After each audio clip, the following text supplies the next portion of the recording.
Mantan Presiden Joko Widodo menerima uang pensiun selama seumur hidupnya 30 juta rupiah per bulan. Uang pensiun ini melengkapi fasilitas lain seperti rumah mewah lengkap dengan isinya, lahan luas, serta seluruh biaya perawatan kesehatan serta keluarganya. Jokowi pensiun, dapat gaji 30 juta rupiah seumur hidup. Tapi kebijakan Jokowi bikin rakyat menderita seumur hidup. Assalamualaikum warahmatullahi wabarakatuh. Halo Sobat RJ, pernah nggak sih kalian mikir ketika seorang presiden pensiun, dia bisa hidup nyaman, tapi kita, rakyat biasa, malah makin kepayahan. Apalagi buat kalian yang masuk kelas menengah, tapi sudah mulai turun kasta, gara-gara kebijakan yang nggak berpihak sama kita. Nah, kali ini kita akan bahas soal pensiun Jokowi yang begitu fantastis. Hal ini sangat begitu kontras dengan realita masyarakat kita. Jokowi dapat pensiun 30 juta per bulan dan itu dibayar seumur hidup. Tapi di satu sisi, kondisi rakyat harus makan tabungan buat bertahan hidup. Bahkan nih, ada yang sampai kelaparan.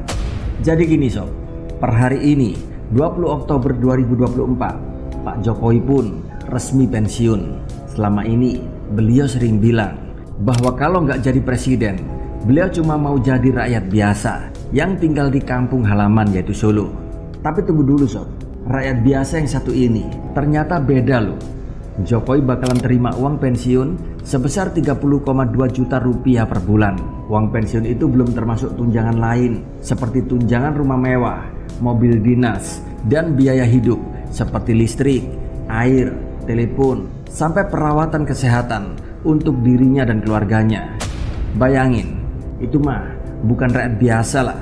Sementara itu kita yang katanya juga rakyat biasa mesti mikirin gimana caranya bertahan di tengah kenaikan harga-harga, mulai dari harga BBM, bahan pokok sampai cicilan rumah yang naik tiap tahunnya karena terus naiknya suku bunga BI. Dan di sini perbedaan rakyat biasa Jokowi dan kita ini bagaikan langit dan bumi. Sekarang mari kita beralih ke sisi rakyat. Berdasarkan penelitian dari Lembaga Penyelidikan Ekonomi dan Masyarakat atau LPMUI, ada sekitar 8,5 juta orang kelas menengah di Indonesia yang saat ini turun kasta, yaitu dalam 5 tahun terakhir dari 2018 sampai 2023. Jumlah penduduk kelas menengah yang tadinya ada 52, juta jiwa, sekarang cuma tersisa 18,6% dari total populasi. Kenapa? Karena sebagian besar dari mereka sudah makan tabungan buat bertahan hidup. Tauhid Ahmad, seorang pakar dari Indef bilang, kalau banyak orang kelas menengah saat ini harus pakai tabungan buat nutupin pengeluaran harian mereka. Gaji naik, cuman seupil naiknya, tapi harga kebutuhan pokok naiknya ugal-ugalan. Belum lagi pajak ini, pajak itu yang semakin memusingkan. Gaji naik sih naik, tapi pengeluaran jauh lebih besar. Ujung-ujungnya pun rakyat menengah ke bawah ini makan tabungan terus dan sampai akhirnya kehabisan uang. Begitu tabungan habis, ya selamat datang di kelas masyarakat miskin alias mereka yang rentan jatuh miskin. Dan ini bukan cerita 1-2 orang saja, tapi fenomena besar yang terjadi di seluruh negeri. Lalu kenapa bisa begini? Apa yang salah coba? Salah satu penyebab utamanya adalah kebijakan yang diambil selama pemerintahan Jokowi. Misalnya Undang-Undang Cipta Kerja yang diharapkan bisa menciptakan banyak lapangan kerja formal, ternyata tidak begitu efektif. Malah banyak orang yang harus bekerja dalam sektor informal dengan upah yang enggak begitu jelas. Padahal pekerja formal biasanya punya upah lebih stabil. Tapi kenyataannya di Indonesia cuma sekitar 40% pekerja kelas menengah yang kerja pada sektor-sektor formal. Sisanya adalah pekerja informal yang pendapatannya jauh lebih rendah. Belum lagi masalah harga pangan yang tiap bulan terus naik. Tapi sayangnya kenaikan upah pekerja sama sekali nggak sebanding dengan kenaikan biaya hidup.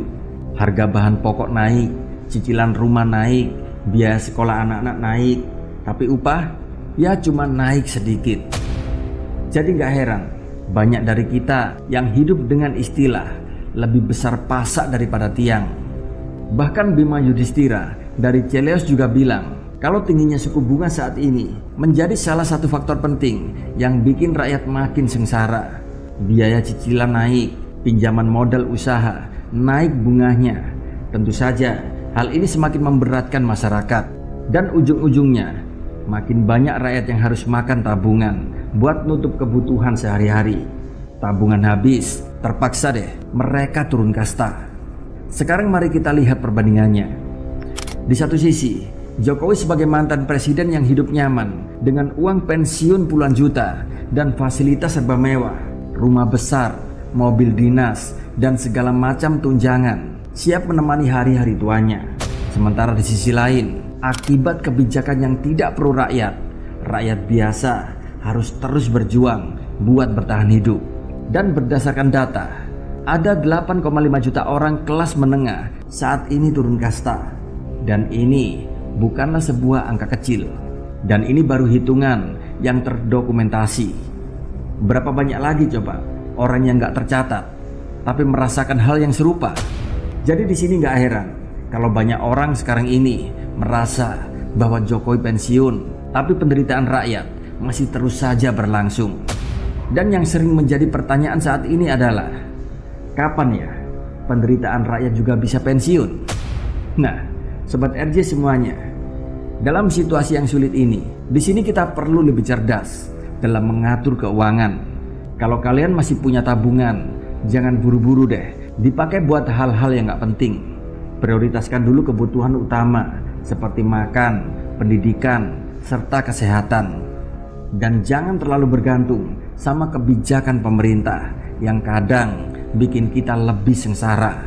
Walaupun kata para buzzer sih, Jokowi adalah presiden terbaik. Di sini kita harus bisa mandiri secara finansial dan mandiri sebisa mungkin. Selain itu, perbanyaklah keterampilan. Kalau kalian masih berada dalam sektor informal, coba deh cari peluang buat pindah ke pekerjaan yang lebih stabil. Jangan cuma menunggu kebijakan saja yang berubah, tapi kita juga harus proaktif untuk cari solusi sendiri. Jadi gimana nih sob, menurut kalian? Apa pantas seorang presiden yang pensiun dapat uang puluhan juta per bulan, sementara rakyat yang habis dipimpinnya selalu menderita dan harus selalu bertahan hidup dengan makan tabungan? Jangan lupa ya untuk share pendapat kalian di kolom komentar. Suara kalian di kolom komentar adalah suara real dari rakyat jelata yang sesungguhnya. Wassalamualaikum warahmatullahi wabarakatuh.